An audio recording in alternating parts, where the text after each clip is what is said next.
Baik teman-teman semuanya, sebelum kelompok kami memulai untuk menjelaskan materi yang akan disampaikan, di sini saya akan memperkenalkan anggota dari kelompok kami terlebih dahulu. Yang pertama ada saya sendiri, Tutut Indra Kumala, dengan NIM 19802241028, yang pada kali ini akan membahas mengenai ruang lingkup kehumasan dan juga regulasi bidang kehumasan. Untuk yang kedua ada Saudari Inas Asmi Aulianisa, NIM 19802241029, yang kali ini akan membahas mengenai halayak humas dan juga profesi humas. Dan anggota yang terakhir ada Saudari Devi Alivia Wardani, NIM 19802241030, yang pada kesempatan kali ini akan membahas mengenai penerapan pelayanan bagi pelanggan dan juga menerapkan komunikasi efektif kehumasan. Baiklah, untuk selanjutnya materi akan disampaikan dari masing-masing anggota kelompok tersebut. Dimohon bagi teman-teman semuanya dapat menyimak materi dengan baik dan semoga apa yang kami sampaikan dapat bermanfaat bagi teman-teman semuanya. Terima kasih. Assalamualaikum warahmatullahi wabarakatuh. Selamat pagi teman-teman semuanya. Bagaimana kabar teman-teman pada pagi hari ini? Semoga pada pagi hari ini kita semua diberikan kesehatan sehingga kita dapat melaksanakan segala aktivitas kita dengan penuh kelancaran. Sebelumnya perkenalkan, nama saya Tutut Indra Kumala, perwakilan dari kelompok media pembelajaran administrasi perkantoran yang pada kesempatan kali ini akan menyampaikan materi mengenai tata kelola humas dan keprotokolan. Baik teman-teman semuanya, pada kesempatan kali ini saya akan membahas mengenai dua pokok bahasan, yaitu yang pertama ada ruang lingkup kehumasan dan yang kedua ada regulasi bidang kehumasan. Nah, yang pertama untuk ruang lingkup kehumasan. Dalam ruang lingkup kehumasan ini ada beberapa pokok bahasan yang akan saya sampaikan. Yang pertama ada definisi humas, yang kedua ada fungsi humas, yang ketiga ada manfaat humas, yang keempat ada peran humas, dan yang kelima ada ruang lingkup pekerjaan bidang humas. Untuk yang pertama ada pengertian atau definisi dari humas sendiri. Untuk definisi dari humas itu ada dari beberapa macam sumber. Untuk yang pertama saya ambil dari Institute of Public Relations atau IPR. Dalam IPR, pengertian humas itu adalah upaya yang dilakukan secara terencana dan juga berkesinambungan dalam rangka untuk menciptakan dan memelihara niat baik atau goodwill dan saling pengertian antara suatu organisasi dengan segenap halayaknya. Untuk yang kedua ada pengertian humas menurut IPRA atau International Public Relations Association. Nah, IPRA ini mengemukakan bahwa humas adalah fungsi manajemen dari ciri yang terencana dan berkelanjutan melalui organisasi dan lembaga swasta atau publik untuk memperoleh pengertian, simpati, dan juga dukungan dari mereka yang terkait atau mungkin ada hubungan dengan penelitian opini publik di antara mereka. Untuk selanjutnya ada pengertian humas menurut Frank Jeffkins. Nah, Frank Jeffkins ini mengemukakan bahwa humas adalah semua bentuk komunikasi yang terencana, baik itu ke dalam ataupun keluar antara suatu organisasi dengan semua halayaknya, dalam rangka untuk mencapai tujuan-tujuan yang spesifik yang berlandaskan pada perasaan saling pengertian. Untuk selanjutnya saya akan menjelaskan mengenai fungsi utama daripada humas itu sendiri. Fungsi utama yang dilakukan oleh seorang humas dalam organisasinya meliputi berbagai bidang dan segi. Di bawah ini dapat kita lihat beberapa fungsi humas yang paling utama, yaitu yang pertama adalah menumbuhkan dan juga mengembangkan hubungan baik antara lembaga atau organisasi dengan publiknya, baik itu publik eksternal maupun publik internal dalam rangka untuk menanamkan pengertian. Yang kedua yaitu menilai dan juga menentukan pendapat yang berkaitan dengan organisasi atau perusahaannya. Yang ketiga adalah memberi saran kepada pemimpin dengan cara-cara mengendalikan pendapat umum sebagaimana mestinya. Dan yang keempat yaitu menumbuhkan motivasi dan juga partisipasi publik dalam rangka untuk menciptakan iklim pendapat publik yang menguntungkan organisasi atau perusahaannya.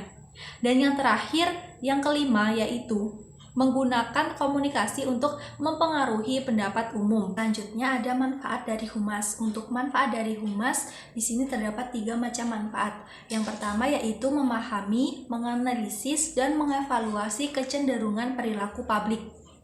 Kecenderungan perilaku publik diklasifikasikan oleh Frank Jeffkins menjadi 4 situasi yang dihadapi oleh humas, yakni yang pertama yaitu situasi tidak tahu, yang kedua adalah apatis, yang ketiga yaitu prasangka, dan yang keempat yaitu memusuhi. Dalam hal ini, humas memiliki tugas yaitu untuk dapat mengubah sifat publik tersebut. Yang pertama yaitu sifat publik yang tidak tahu menjadi tahu, yang kedua yaitu sifat publik yang apatis menjadi peduli, yang ketiga yaitu sifat publik yang berprasangka menjadi menerima, dan yang keempat yaitu sifat publik yang memusuhi menjadi simpati. Kedua yaitu mempertemukan kepentingan organisasi lembaga dengan kepentingan publik. Dalam hal ini, kepentingan organisasi atau lembaga dapat jauh berbeda dengan kepentingan publik dan sebaliknya. Dalam kondisi apapun, tugas humas adalah dapat mempertemukan kepentingan ini menjadi sesuatu yang saling dimengerti, dipahami, dihormati, dan juga dilaksanakan. Bila kepentingan berbeda, maka humas harus dapat bertugas untuk menjadikan satu kepentingan tersebut. Yang ketiga dari manfaat humas itu adalah mengevaluasi program humas dan organisasi atau lembaga khususnya yang berkaitan dengan publik. Nah, humas di sini bertugas untuk senantiasa memonitor semua program humas, karena pada dasarnya tugas tersebut dapat memiliki arti yaitu humas memiliki wewenang untuk memberikan nasihat apakah suatu program baik untuk diteruskan atau apakah sebaiknya program tersebut harus diberhentikan. Selanjutnya yaitu peran dari humas. Nah, di sini terdapat berbagai macam peran dari humas. Untuk yang pertama, peran humas sendiri yaitu sebagai expert pre-cyber communication. Nah, artinya yaitu humas dianggap sebagai seorang yang ahli. Humas dapat menasehati pimpinan perusahaan atau organisasi. Jadi, hubungan antara humas dan pimpinan dapat diibaratkan sebagai seorang dokter atau pasien. Untuk yang kedua dari peran humas adalah problem solving process facilitator, yakni peranan sebagai fasilitator dalam proses pemecahan masalah. Pada peranan ini, petugas humas melibatkan diri atau dilibatkan dalam setiap manajemen. Humas menjadi anggota tim, bahkan bila memungkinkan menjadi leader dalam penanganan krisis manajemen. Peran humas yang ketiga yaitu sebagai communication facilitator. Nah, dalam hal ini peranan humas sebagai fasilitator komunikasi antara perusahaan atau organisasi dengan publik, baik dengan publik eksternal maupun dengan publik internal. Istilah yang paling umum adalah sebagai jembatan komunikasi antara publik dengan perusahaan, sebagai media atau penengah bila nantinya terjadi miskomunikasi antara publik dengan perusahaan atau organisasi. Peran humas yang keempat yaitu sebagai technical communication. Di sini humas dianggap sebagai pelaksana teknis komunikasi. Humas melayani layanan di bidang teknis, sementara kebijakan dan keputusan teknik komunikasi mana yang akan digunakan bukan merupakan keputusan dari humas, melainkan keputusan manajemen dan petugas pelayanan yang melaksanakan tugas tersebut. Selanjutnya ada ruang lingkup dari pekerjaan humas. Nah, dalam hal ini dibedakan menjadi dua, yaitu yang pertama ada internal public relation dan yang kedua ada external public relation. Nah, yang pertama yaitu internal public relation atau hubungan publik internal. Nah, hubungan terpenting dalam suatu perusahaan atau organisasi adalah hubungan antara karyawan dan juga stafnya. Hubungan dengan kegiatan internal public relation merupakan kegiatan yang ditujukan untuk publik internal dari organisasi atau perusahaan. Publik internal di sini adalah semua elemen-elemen yang berpengaruh penting dalam suatu perusahaan secara langsung. Melalui kegiatan internal public relation diharapkan dapat memenuhi kebutuhan dan juga kepentingan publik internal dari suatu perusahaan atau organisasi. Dengan hubungan yang harmonis antara pihak-pihak yang terkait dalam suatu perusahaan atau organisasi, maka dapat menciptakan iklim kerja yang baik pula. Selanjutnya yaitu kegiatan hubungan internal dan juga kegiatan hubungan eksternal yang dapat dilakukan oleh seorang humas. Yang pertama ada kegiatan hubungan internal, diantaranya yaitu ada hubungan dengan karyawan atau employee relation. Nah, seorang public relation harus dapat menciptakan komunikasi yang baik dengan segala lapisan karyawan, baik itu secara formal maupun secara informal, untuk dapat mengetahui kritik dan juga saran daripada karyawan tersebut, sehingga dapat dijadikan sebagai bahan pertimbangan dan bahan pengambilan keputusan untuk kebaikan organisasi atau perusahaan ke depannya. Yang kedua adalah hubungan dengan pemegang saham atau stockholder relation. Nah, seorang public relation di sini juga harus mampu membina hubungan yang baik dengan pemegang saham, serta mampu mengkomunikasikan apa saja yang terjadi dalam perusahaan atau organisasinya. Yang ketiga yaitu hubungan dengan para buruh. Menjadi seorang humas juga harus mampu menjaga hubungan baik antara pimpinan dan juga para buruh. Hal ini dilakukan untuk menjaga terjadinya kesalahpahaman antara pimpinan dengan buruh atau antara pimpinan dengan bawahannya. Yang keempat adalah hubungan baik dengan para manajer atau manager relation. Nah, di sini manajer sendiri adalah orang yang terpilih yang memiliki andil besar dalam suatu perusahaan untuk menentukan suatu kebijakan dan juga keputusan. Oleh karena itu, menjadi seorang humas juga harus dapat menciptakan hubungan yang baik dengan para manajer. Yang terakhir, yang kelima, yaitu hubungan antara sesama manusia atau human relation. Hal ini menyangkut hubungan yang baik yang harus dibina oleh perusahaan dengan warga perusahaan sebagai manusia agar timbul rasa persaudaraan, kesetiakawanan yang nantinya akan memunculkan teamwork yang baik untuk mencapai tujuan organisasi atau perusahaan. Meliputi di antaranya yaitu yang pertama ada press relation yang meliputi press release, press conference, press interview, press room, press reception, dan adanya press tour. Untuk yang kedua yaitu ada government relation. Nah, government relation yaitu menjaga hubungan baik dengan pemerintah yang diperlukan karena nantinya akan terjadi banyak sekali kepentingan-kepentingan yang perusahaan yang di dalamnya akan melibatkan pemerintah. Untuk yang ketiga ada community relation, yaitu menjaga hubungan baik dengan warga setempat agar tidak ada pihak yang merasa dirugikan. Yang keempat adalah customer relation, yaitu menjaga hubungan baik dengan pelanggan, karena pelanggan merupakan aset terbesar yang dimiliki oleh suatu perusahaan.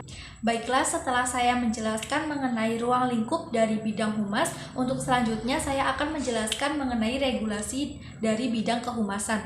Nah, dalam hal ini ada beberapa pokok bahasan yang akan saya sampaikan. Di antaranya yaitu yang pertama adalah pengertian regulasi, yang kedua yaitu pengertian dari regulasi kehumasan, yang ketiga adalah macam-macam regulasi kehumasan, dan yang keempat adalah dampak dari adanya regulasi kehumasan. Yang pertama adalah pengertian dari regulasi. Nah, regulasi di sini adalah suatu cara yang digunakan untuk mengendalikan masyarakat dengan aturan-aturan tertentu. Nah, di bidang sosial sendiri, regulasi sering digunakan sebagai peraturan yang mengatur masyarakat, seperti misalnya yaitu ada norma. Untuk selanjutnya ada pengertian dari regulasi kehumasan. Nah, regulasi kehumasan di sini adalah suatu cara untuk mengendalikan masyarakat dengan aturan-aturan tertentu yang ada di dalam bidang kehumasan. Tujuan dibuatnya regulasi kehumasan ini adalah untuk mengendalikan manusia dan juga masyarakat-masyarakat dengan batasan-batasan tertentu yang ada dalam bidang kehumasan. Untuk selanjutnya ada macam-macam dari regulasi bidang kehumasan. Nah, yang pertama ada Undang-Undang Nomor 3 Tahun 2008 tentang Keterbukaan Informasi Publik. Yang kedua yaitu ada Permendagri Nomor 3 Tahun 2017 tentang Pedoman Pengelolaan Layanan Informasi dan Dokumentasi Kementerian Dalam Negeri dan Pemerintah Daerah. Yang ketiga adalah Peraturan Menteri Pemberdayaan Aparatur Negara Nomor 3 Tahun 2011 tentang Tata Kelola Kehumasan Instansi Pemerintah. Yang keempat adalah Peraturan Menteri Pemberdayaan Aparatur Negara Nomor 31 Tahun 2011 tentang Pedoman Umum Humas Pemerintah.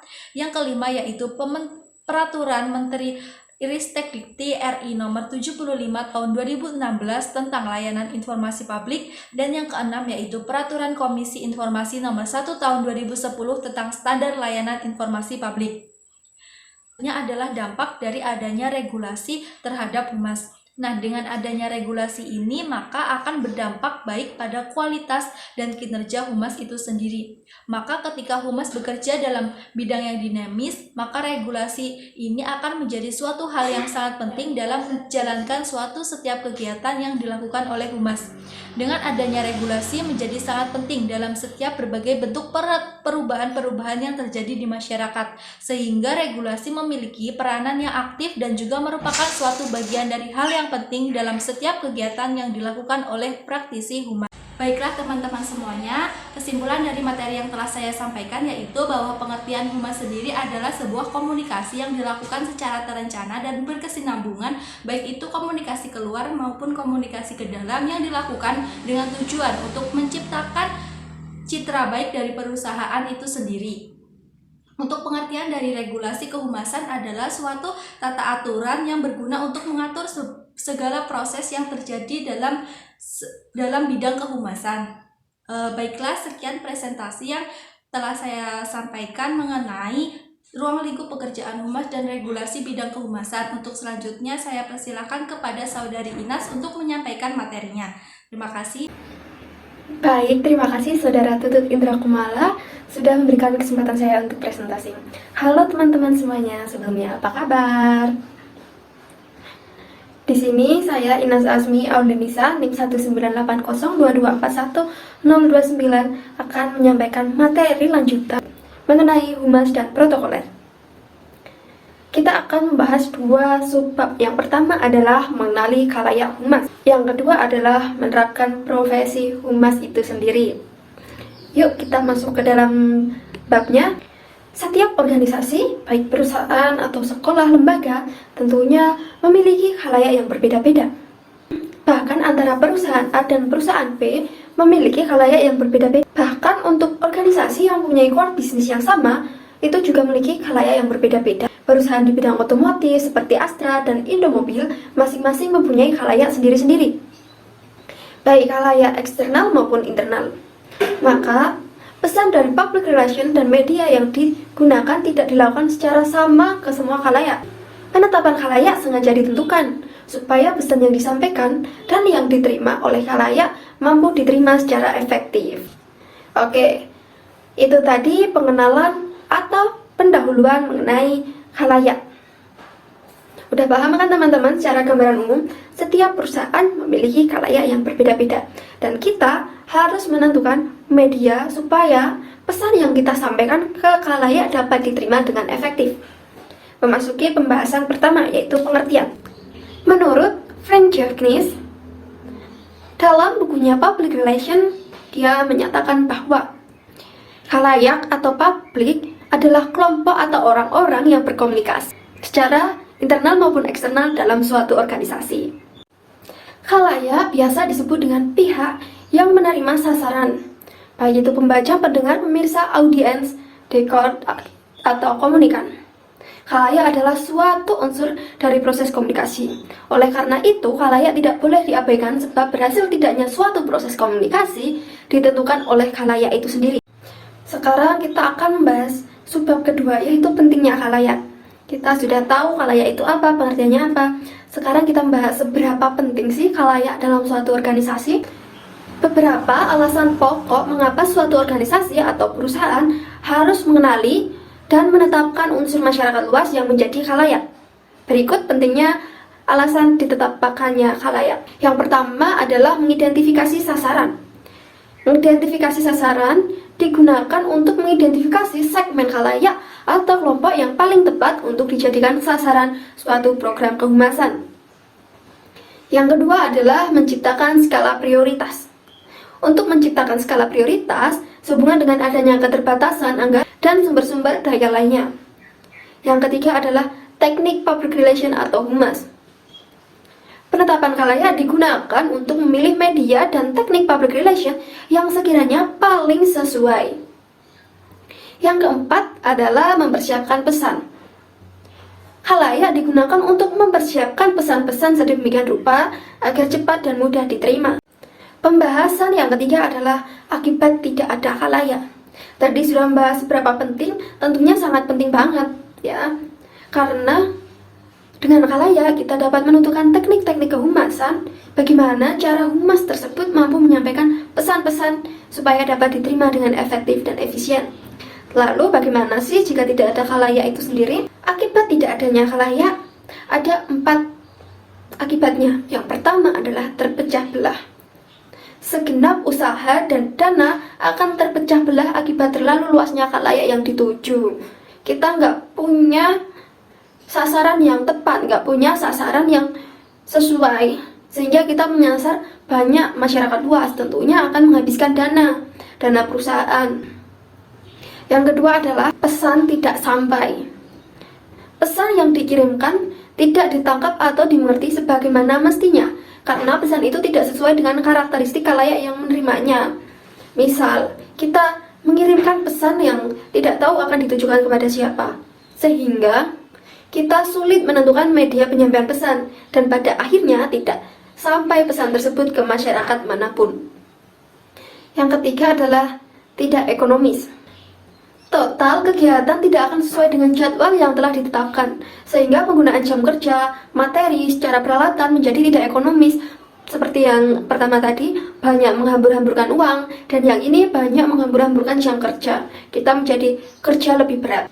Yang terakhir adalah tidak mencapai target. Tujuan yang hendak walaupun telah ditargetkan tidak akan tercapai. Pihak manajemen atau perusahaan klien merasa tidak puas dengan hasil yang ada. Ya karena itu tadi, tujuan kita tidak tercapai. Teman, kita sudah membahas mengenai khalayak. Udah tahu kan betapa pentingnya khalayak dalam suatu organisasi? Kita harus mengenali khalayak kita masing-masing. Jangan sampai kita kehabisan dana hanya karena tidak menentukan segmen khalayak kita. Oke, lanjut. Pada bab kedua, yaitu menerapkan profesi kehumasan.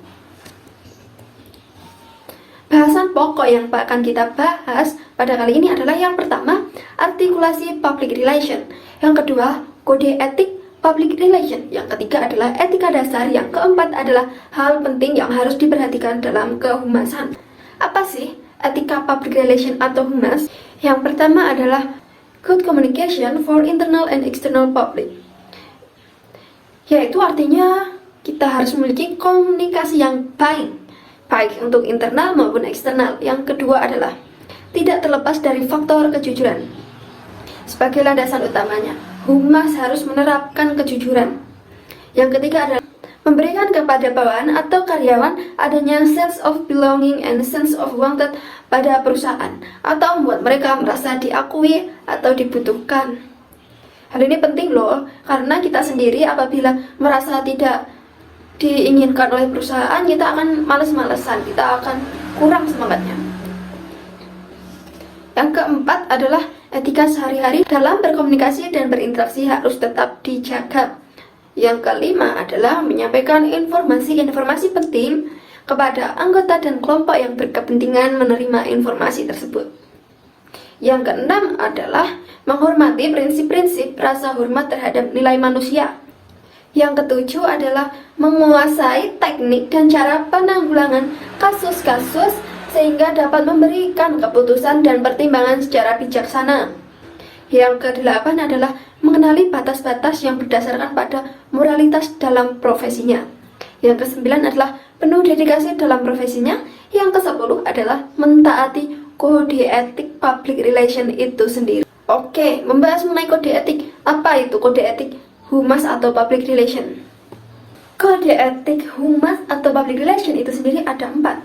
Yang pertama adalah Code of Conduct, merupakan kode perilaku sehari-hari terhadap integritas pribadi, klien, dan majikan, media, dan umum, serta perilaku terhadap rekan seprofesinya. Yang kedua adalah Code of Publication, merupakan standar moral dan yuridis etis melakukan kegiatan komunikasi, proses dan teknis publikasi untuk menciptakan publisitas yang positif demi kepentingan publik. Yang keempat adalah Code of Enterprise, menyangkut aspek hukum perizinan dan usaha. Kemudian dasar etika humas. Dasar etika humas atau public relation ini ada dua, teman-teman semuanya. Yang pertama adalah tanggung jawab sosial dan kepercayaan mutlak. Untuk menjadi seorang humas yang profesional, teman-teman semuanya diharapkan mampu memegang kepercayaan, kesejahteraan publik, atau pimpinan tergantung pada kecakapan dan tindakan humas. Pimpinan harus mempunyai informasi yang diberikan oleh PR atau public relation lebih dari siapapun. Sedangkan kehormatan seorang profesional public relation mengacu pada keyakinan dan kepercayaan yang diberikan publik, karena perilaku yang benar dan keahlian yang humas miliki. Yang kedua adalah sikap profesional. Di mana-mana kita harus memegang sikap profesional.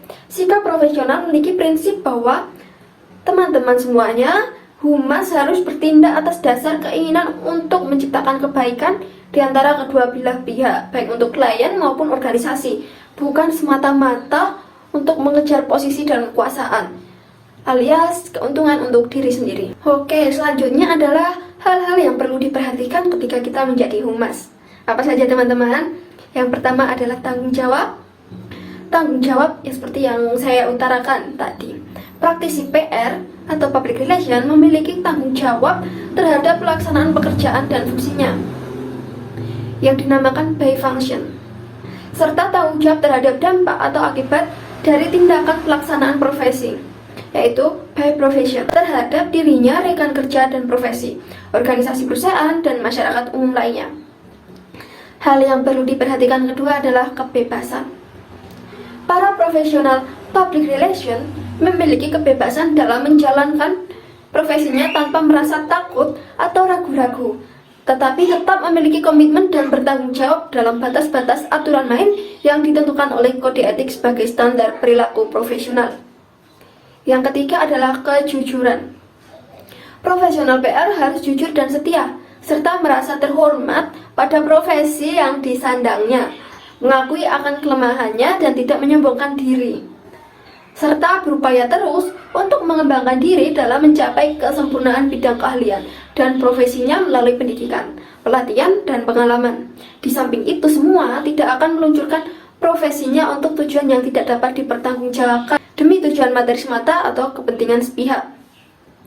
Yang keempat adalah keadilan. Dalam menjalankan profesinya, maka setiap profesional memiliki kewajiban dan tidak dibenarkan melakukan pelanggaran terhadap hak, mengganggu milik orang lain, lembaga, atau organisasi, atau mencemarkan nama baik bangsa dan negara. Di samping itu, harus menghargai hak-hak, menjaga kehormatan nama baik, martabat, dan milik bagi pihak lain agar tercipta saling menghormati dan keadilan secara objektif dalam kehidupan masyarakat. Yang kelima adalah otonomi. Dalam prinsip ini, seorang profesional memiliki kebebasan secara otonom dalam menjalankan profesinya. Otonom itu bebas tapi tidak semena-mena ya teman-teman. Otonomi ini dilakukan untuk menjalankan profesinya sesuai dengan keahlian, pengetahuan, kemampuan organisasi dan departemen yang dipimpinnya, untuk melakukan kegiatan operasional atau kerjasama yang terbebas dari campur tangan pihak lain. Apapun yang dilakukan adalah merupakan konsekuensi dari tanggung jawab profesi. Kebebasan otonom merupakan hak dan kewajiban yang dimiliki oleh setiap profesi. Baik teman-teman, itu tadi penjelasan mengenai materi hari ini. Tetap semangat belajar. Semoga materi yang disampaikan dapat diterima dengan baik oleh teman-teman semuanya. Di sini saya mengutip salah satu kutipan dari Nelson Mandela. Pendidikan adalah senjata paling ampuh untuk mengubah dunia. Semoga dengan kutipan ini teman-teman semuanya lebih semangat lagi dalam mengejar pendidikan dan belajar. Dapat disimpulkan materi kali ini adalah khalayak. Khalayak itu sendiri sangat penting bagi kita, karena di suatu organisasi atau lembaga tentunya memiliki khalayak masing-masing dan harus menentukan khalayak sendiri, karena akan mempermudah kita dalam penyampaian pesan, sehingga pesan yang dikirimkan dapat diterima secara efektif. Untuk menjalankan profesi kehumasan, tentunya kita juga memiliki kode etik, punya batasan-batasan untuk bertindak. Semoga teman-teman mengetahui apa saja kode etik dan paham mengenai materi yang disampaikan pada hari ini. Sekian dari saya, terima kasih semuanya. Kemudian materi selanjutnya akan disampaikan oleh saudari Devi Alivia Wardani. Silakan kepada Devi Alivia. Assalamualaikum warahmatullahi wabarakatuh. Halo semuanya, kembali lagi bersama saya Devi Olivia Wardani yang pada kesempatan kali ini akan mengajak teman-teman semua untuk membahas dua materi penting, yaitu mengenai komunikasi efektif dalam kehumasan dan juga bagaimana cara menerapkan pelayanan prima kepada pelanggan. Nah, untuk mempersingkat waktu, langsung saja kita masuk ke materi pertama. Baik teman-teman, untuk materi yang pertama adalah komunikasi efektif dalam kehumasan. Nah, di dalam komunikasi efektif dalam kehumasan ini, kita akan membahas mengenai 4 subtopik, yaitu mengenai pengertian komunikasi secara umum dan menurut para ahli, lalu ada pengertian komunikasi efektif dalam humas, lalu ada tujuan dan manfaat komunikasi efektif dalam humas, lalu ada jenis-jenis atau bentuk-bentuk komunikasi efektif. Nah, untuk materi yang pertama adalah pengertian komunikasi secara umum dan menurut beberapa ahli.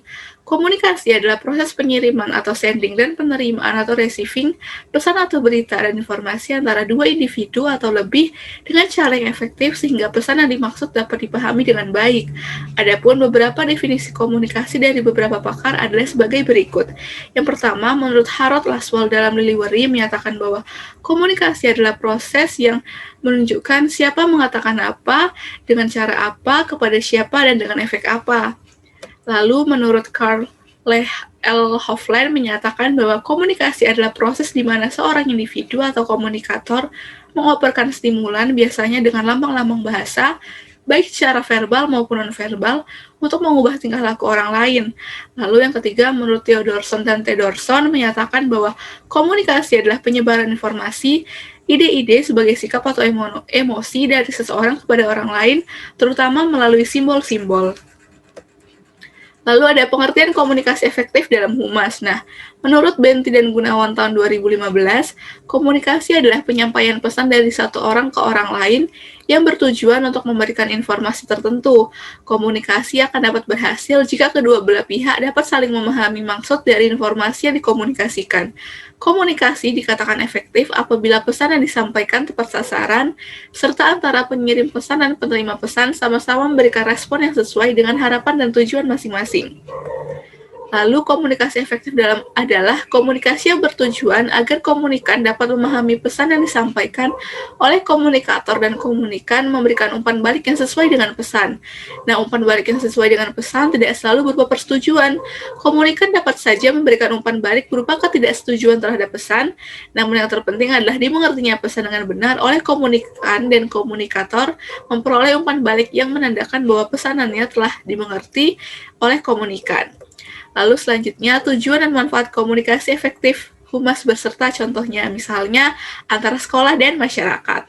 Nah, komunikasi adalah kunci yang dapat membangun tim yang kuat dan mendorong kinerja yang lebih baik. Menurut Said dalam BLT tahun 2015, tujuan hubungan timbal balik antar sekolah dan masyarakat adalah sebagai berikut. Yang pertama adalah mempertinggi pemahaman masyarakat terhadap program-program pendidikan yang telah berjalan ataupun yang tengah atau yang akan berlangsung. Lalu menjelaskan kepada masyarakat tujuan program-program yang diselenggarakan, meningkatkan kerjasama yang telah ada dengan masyarakat. Selain itu, Benti juga berpendapat bahwa komunikasi efektif dalam kaitannya hubungan antara sekolah dan masyarakat memiliki manfaat, yaitu sebagai berikut. Yang pertama adalah untuk membantu pembangunan tim. Nah, dibutuhkan seorang pemimpin yang baik untuk berkomunikasi kepada setiap individu, sehingga dengan menghilangkan rasa takut dan menanamkan kepercayaan dalam kemampuan mereka, melalui komunikasi langsung, seorang pemimpin dapat menciptakan sebuah tim yang unggul. Hal ini dalam hubungan sekolah dan pihak luar dapat terjalin dengan baik. Lalu ada menghindari kesalahpahaman, sehingga dengan komunikasi yang diatur, banyak kesalahpahaman dan miskomunikasi yang dapat diselesaikan secara damai. Lalu untuk membangun hubungan kerjasama antara sekolah dan pihak masyarakat, sehingga dengan adanya komunikasi yang berjalan dengan baik satu sama lain, sekolah dan masyarakat dapat saling bekerja sama. Lalu ada jenis-jenis komunikasi efektif. Nah, jenis-jenis komunikasi efektif ini terbagi menjadi yang pertama, berdasarkan cara penyampaiannya terbagi menjadi komunikasi lisan dan komunikasi tertulis. Lalu menurut kelangsungannya terbagi menjadi komunikasi langsung dan komunikasi tidak langsung. Lalu menurut ruang lingkupnya terbagi menjadi komunikasi internal dan komunikasi eksternal. Lalu menurut aliran informasinya terbagi menjadi komunikasi satu arah dan komunikasi dua arah.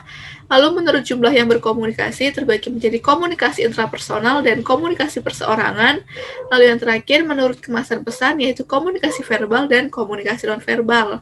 Selanjutnya kita masuk ke kesimpulan. Nah, kesimpulan dari materi ini adalah komunikasi adalah suatu aktivitas pemberian informasi atau pertukaran informasi kepada orang lain yang bertujuan untuk memberitahu, menyampaikan, mengeluarkan pendapat, dan mengubah pola pikir atau perilaku penerima informasi. Nah, komponen-komponen dalam komunikasi antara lain komunikator, encoding, pesan, media, decoding, komunikan, efek, gangguan, bidang pengalaman, pertukaran makna, dan juga konteks.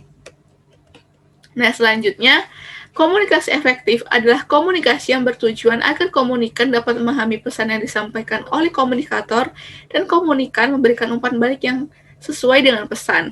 Lalu yang terakhir, prinsip komunikasi efektif berarti suatu asas atau hal pokok yang dijadikan landasan untuk melakukan kegiatan komunikasi efektif dalam kehumasan pendidikan. Nah, prinsip yang dimaksud antara lain ada respect, empati, dapat bertanggung jawab, jelas, dan rendah hati.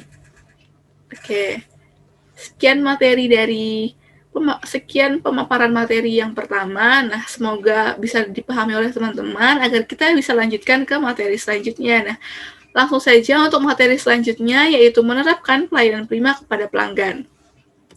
Oke, untuk materi selanjutnya adalah menerapkan pelayanan prima kepada pelanggan yang terbagi menjadi 4 pokok, yaitu pengertian pelayanan prima, yang kedua konsep dasar pelayanan prima, yang ketiga karakteristik kualitas dari pelayanan prima, dan yang terakhir adalah contoh dari pelayanan prima itu sendiri. Nah, masuk yang pertama, pengertian pelayanan prima.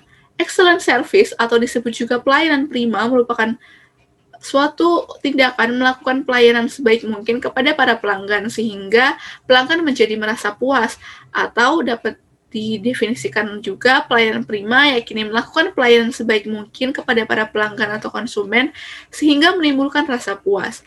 Secara umum, tujuan pelayanan prima yakni memberikan pelayanan sehingga bisa memenuhi dan memuaskan para pelanggan sehingga perusahaan dapat menghasilkan keuntungan yang maksimal. Lalu selanjutnya ada konsep dasar pelayanan prima. Nah, konsep pelayanan prima ini terbagi menjadi 3 macam, yaitu sebagai berikut. Yang pertama adalah konsep sikap atau attitude. Sikap yang harus dimiliki diantaranya sikap yang ramah, penuh perhatian, dan memiliki rasa bangga terhadap perusahaan. Diharapkan para pegawai pada suatu perusahaan harus mencerminkan perusahaan itu sendiri, karena para pegawai yang melayani konsumen akan mencerminkan citra perusahaan. Para konsumen atau pelanggan akan memberikan kesan pertama saat berhubungan langsung dengan orang yang terlibat dalam perusahaan tersebut, salah satunya yaitu pegawainya yang memberikan pelayanan. Nah, selanjutnya ada konsep perhatian atau attention. Saat melakukan pelayanan kepada konsumen, maka perlu memperhatikan juga dan mencermati keinginan konsumennya. Jika konsumen sudah menunjukkan niat untuk membeli suatu barang atau jasa yang telah ditawarkan, maka segera layani dan tawarkan bantuan yang dia perlukan sehingga konsumen merasa diperhatikan dan keinginannya pun terpenuhi.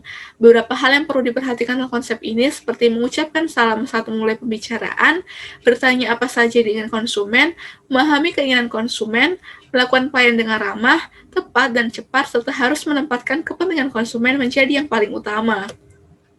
Lalu yang terakhir adalah konsep tindakan atau action.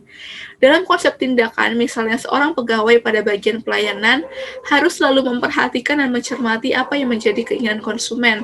Jika pelanggan sudah menunjukkan minat untuk membeli produk, maka segera layani pelanggan tersebut dan tawarkan bantuan yang mungkin dia butuhkan supaya pelanggan merasa puas terhadap pelayanan tersebut. Nah, beberapa bentuk pelayanan pada konsep ini misalnya seperti mencatat pesan yang diinginkan pelanggan, menegaskan atau mengecek kembali yang dipesan pelanggan, menyelesaikan transaksi pesanan pelanggan, dan biasanya jika sudah melayani mengucapkan terima kasih kepada pelanggan. Lalu ada karakteristik kualitas dari pelayanan prima. Adapun karakteristik kualitas yang dimiliki pelayanan prima diantaranya adalah sebagai berikut. Yang pertama adalah penampilan. Penampilan sangat diperlukan untuk melakukan pelayanan prima kepada para pelanggan, karena dengan penampilan yang baik dapat meyakinkan pelanggan saat memberikan pelayanan. Misalnya sebagai resepsionis, maka harus memiliki tutur kata yang baik, berpenampilan yang menarik, memiliki tubuh yang proporsional, dan lain-lain. Selanjutnya adalah kesopanan dan ramah. Pegawai yang melayani masyarakat atau pelanggan maka memerlukan sikap sopan santun, sabar, dan tidak egois karena masyarakat pengguna jasa pelayanan berasal dari berbagai kalangan, baik dari perbedaan tingkat ekonomi maupun tingkat status sosial. Nah, yang ketiga ada kesediaan melayani. Pegawai harus profesional atau harus benar-benar dalam melayani pelanggannya sebagaimana tugasnya yang harus siap selalu melayani pelanggan yang memang memerlukannya. Lalu ada pengetahuan dan keahlian. Supaya dapat melayani dengan baik, maka pegawai harus memiliki pengetahuan dan keahlian dalam bidang yang dikerjakannya. Misalnya petugas pelayanan yang memiliki tingkat pendidikan atau pelatihan tertentu, maka jabatannya pun harus yang sesuai dengan keahliannya. Lalu ada tepat waktu dalam janji. Dalam pelayanan, maka pegawai dalam melakukan tugasnya jika membuat janji dengan pelanggan, harus diperhitungkan terlebih dahulu apakah waktu dan janji tersebut bisa ditepati. Misalnya mengadakan pertemuan dengan pelanggan dalam waktu kurun 3 hari, maka harus dapat dipenuhi. Selanjutnya adalah kejujuran dan kepercayaan. Dalam melakukan pelayanan harus memiliki aspek kejujuran dalam segala hal, baik itu jujur dalam bentuk aturan, jujur dalam bentuk pembiayaan, dan jujur dalam menyelesaikan pekerjaan tepat pada waktunya.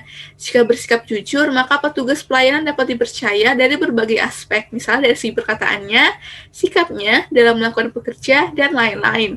Lalu ada efisien. Pelayanan kepada masyarakat atau pelanggan harus efisien dan efektif, karena pelanggan menuntut hal-hal tersebut, sehingga dapat menghasilkan biaya yang murah, waktu yang singkat dan tepat, serta hasil dari pelayanan yang berkualitas. Lalu ada keterbukaan. Setiap urusan atau kegiatan yang memberlakukan izin, maka keterbukaan perlu dilakukan. Sikap keterbukaan itu akan berpengaruh pada kejelasan informasi kepada masyarakat atau pelanggan. Lalu ada kepastian hukum.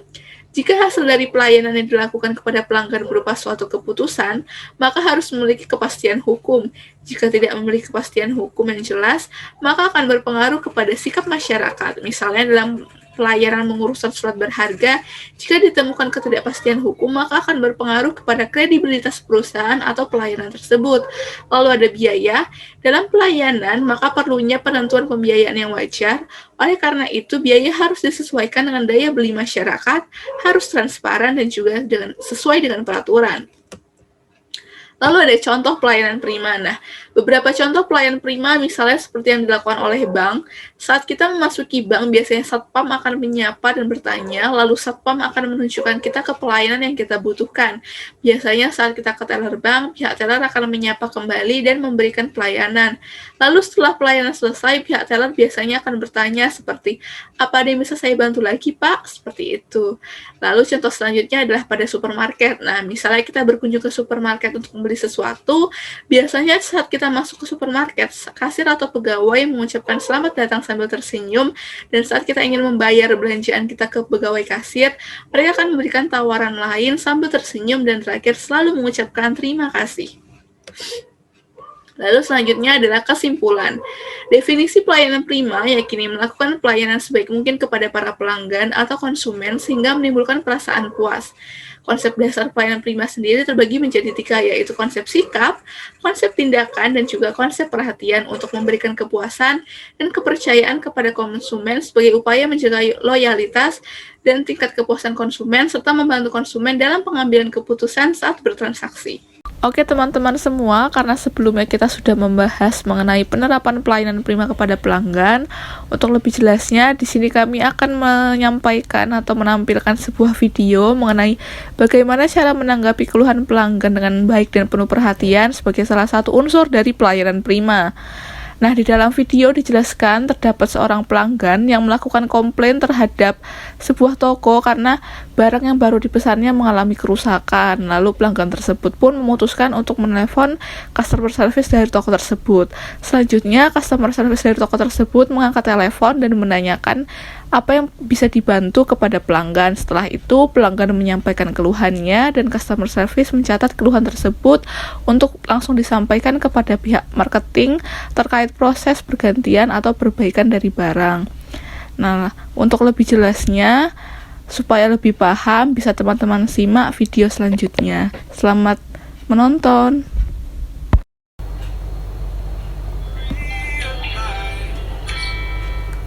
Selamat pagi, dengan Gen Restoran yang bisa saya bantu. Baik Bapak, boleh minta tolong diinfokan mengenai ID paket pesanan kemarin Bapak? Baik, akan saya cek lebih dulu ya Bapak. Atas nama Bapak Jumpol Adul Kitipon, Jalan Raya Punsawat, Kecamatan Yutiti, Kelurahan Tawon nomor 51, dengan pesanan 1 unit laptop Lenovo dengan serial number 150 ATP, benar Bapak? Baik, akan kami cek terlebih dahulu untuk kendalanya ya Bapak. Untuk selanjutnya akan kami koordinasikan dengan tim marketing untuk proses pergantian laptop Bapak. Baik, untuk pick up unit apakah bisa sore hari ini pada pukul 4 Bapak? Baik, untuk alamatnya apakah seperti alamat yang pertama? Baik Bapak, pada sore hari ini akan kami agendakan untuk pick up unit, dan untuk proses penggantian unit akan kami agendakan maksimal 2 hari setelah pengambilan. Baik, ada lagi yang bisa saya bantu Bapak? Baik, terima kasih telah menghubungi Gentestor Bapak. Mohon maaf atas kendalanya ya Pak. Akan kami pastikan untuk pemesanan selanjutnya tidak akan terjadi hal serupa, dan kami akan memastikan produk dalam keadaan baik. Terima kasih Pak, sampai jumpa.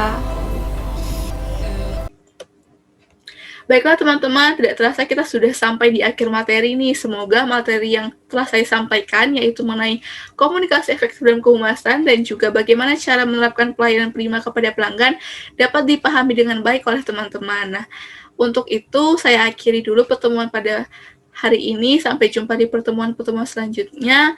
Saya Devi Wardani undur diri dan mohon maaf atas segala kesalahan. Wassalamualaikum warahmatullahi wabarakatuh. Sampai jumpa.